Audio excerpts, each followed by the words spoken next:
దర్శయామాస వైదేహ్యాః స్వరూపం హరిమర్దన. ఏ పదం ఎక్కడ వాడాలో అక్కడ వాడతాడండి వాల్మీకి మహర్షి.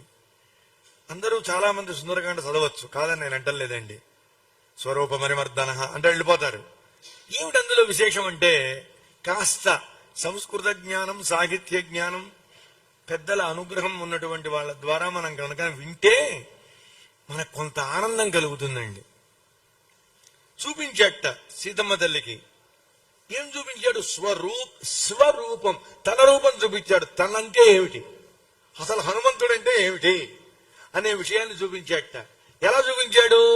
దాసాంజనేయుడుగా కాదు, హరిమర్దనగా, శత్రువుల్ని మర్దించగల సామర్థ్యం కలిగినటువంటి హరివీర భయంకరుడుగా ఆ మహానుభావుడు ఏం చేశాడు?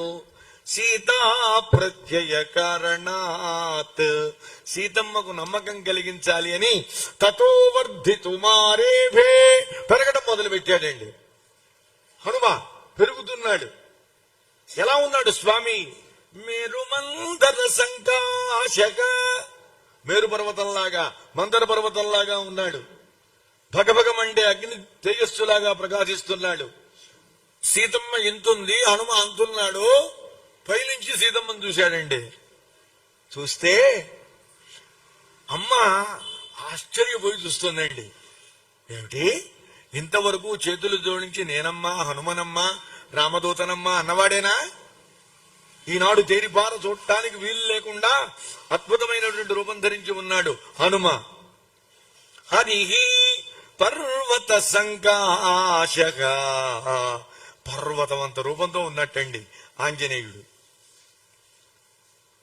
తామ్రవక్త్రక, ఎర్రని ముఖం అండి. మహాబలగా, నేను మీకేం అర్థం చెప్పక్కర్లేదండి, మీకే అర్థమైపోతుంది. ఎలాంటి వాడు ఆయన? మహాబలుడు. అంటే ఎంతటి బలవంతులనైనా నిర్జించగల సామర్థ్యం కలిగిన వాణ్ణి మహాబలుడు అంటాడు. అతి బలుడు, మహాబలుడు, అంతకంటే ఇంకోటి లేదండి. మహాబలుడు. ఇప్పుడు చూడండి, వజ్రదౌష్ట్రనఖ, ఇంతగా ఉన్నప్పుడు వేళ్లు సరిగా కనపట్టాలా, ఇప్పుడు పెద్ద పెద్ద వేళ్లు. అసలు ఆ చెయ్యి చాలా ఉందండి, తాడి చెట్టు అంత ఎత్తులో ఉంది చెయ్యి. గోళ్లు భయంకరంగా ఉన్నాయి, కూరలు భయంకరంగా ఉన్నాయి. ఆంజనేయ స్వామివి భయంకరంగా ఉన్నాడు స్వామి. భీమక, అంత ఎత్తున ఎదిగి వైదేహీం ఇదమబ్రవీత్, సీతమ్మతో మాట్లాడటం మొదలు పెట్టాడండి. ఆ మాటలు చూడండి ఎట్లా మాట్లాడుతున్నాడో స్వామి. సపర్వతవనోద్దేశాం సాట్ట ప్రాకార తోరణాం లంకామిమాం సనాథాం వా నయుతుం శక్తిరస్తి మే. అమ్మా, ఈ పర్వతాలతో, ఈ అరణ్యాలతో ఉన్నట్టు, అలాగే ప్రాకారాలతో, తోరణాలతో, భవనాలతో ఉన్న ఈ లంకాపట్టణం మొత్తాన్ని కూడా కూకటి వేళ్లతో పెకలించి తీసుకు వెళ్లగలిగిన సామర్థ్యం నాకు ఉన్నదమ్మా. అంతేకాదమ్మా, ఎంతమంది వచ్చినా ఎదిరించి నిర్జించగల శక్తి ఉంది తల్లి. అందువల్ల నేనేమీ చెయ్యలేను, ఇంత ఉన్నవాడివి అంత ఉన్న నన్ను ఎలా తీసుకెళ్తావు అనే సందేహం నీకు వద్దమ్మా. దయచేసి నువ్వు శోకాన్ని విడిచిపెట్టు తల్లి అనగానే అమ్మ చూసింది, పర్వతవంతో ఉన్నాడు ఆంజనేయ స్వామి.